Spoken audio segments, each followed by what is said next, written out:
Okay, so here's my 3 Scobies. I just did a little experiment here. You guys are probably only gonna do 1 gallon at a time. I like to do 3. One of them I make highly alcoholic, and the other 2 I just share with friends or chug all by myself because I love kombucha.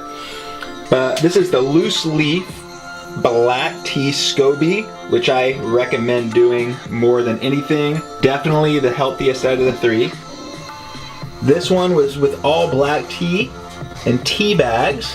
Still very healthy, but not as much as the loose leaf.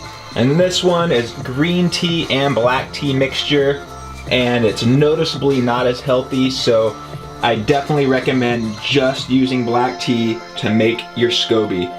I heard it, but I wanted to experiment to find out for myself, and it's true, they weren't lying.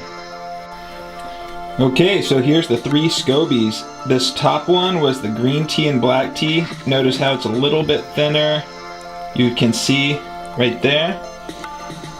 And then these 2 bottom ones are definitely more firm. Black tea is the way to go.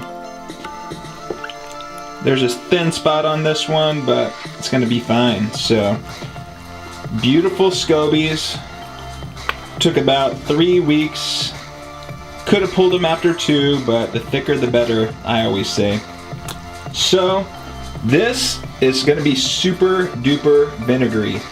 And the only use for it is basically when we add the starter tea, instead of having to go to the store and buy fresh kombucha, we can just use a few ounces of this.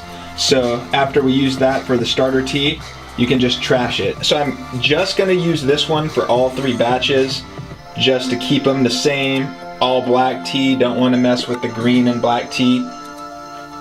Whew. I'm actually gonna taste this just for the hell of it, but I know it's gonna be vinegary, but hey, it's good for you.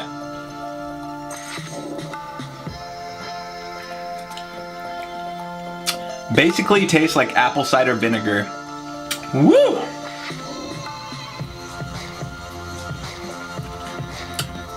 Wow. Woo!